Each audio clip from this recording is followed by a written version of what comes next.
The DNA in just one of your cells gets damaged tens of thousands of times per day.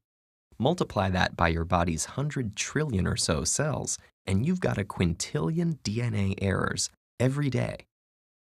And because DNA provides the blueprint for the proteins your cells need to function, damage causes serious problems, such as cancer. The errors come in different forms. Sometimes nucleotides, DNA's building blocks, get damaged. Other times nucleotides get matched up incorrectly, causing mutations.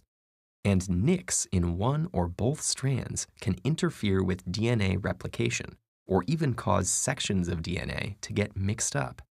Fortunately, your cells have ways of fixing most of these problems, most of the time. These repair pathways all rely on specialized enzymes. Different ones respond to different types of damage. One common error is base mismatches. Each nucleotide contains a base, and during DNA replication, the enzyme DNA polymerase is supposed to bring in the right partner to pair with every base on each template strand, adenine with thymine and guanine with cytosine. But about once every 100,000 additions, it makes a mistake. The enzyme catches most of these right away and cuts off a few nucleotides and replaces them with the correct ones. And just in case it missed a few, a second set of proteins comes behind it to check. If they find a mismatch, they cut out the incorrect nucleotide and replace it. This is called mismatch repair. Together, these two systems reduce the number of base mismatch errors to about 1 in 1 billion.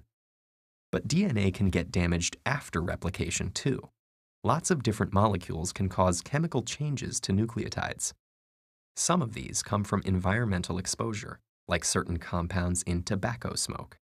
But others are molecules that are found in cells naturally, like hydrogen peroxide. Certain chemical changes are so common that they have specific enzymes assigned to reverse the damage. But the cell also has more general repair pathways. If just one base is damaged, it can usually be fixed by a process called base excision repair.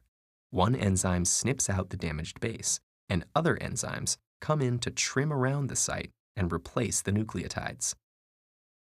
UV light can cause damage that's a little harder to fix. Sometimes it causes two adjacent nucleotides to stick together, distorting the DNA's double helix shape.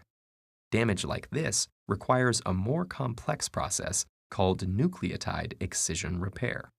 A team of proteins removes a long strand of 24 or so nucleotides and replaces them with fresh ones.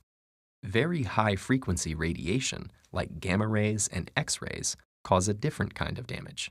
They can actually sever one or both strands of the DNA backbone. Double-strand breaks are the most dangerous. Even one can cause cell death. The two most common pathways for repairing double-strand breaks are called homologous recombination and non-homologous end joining.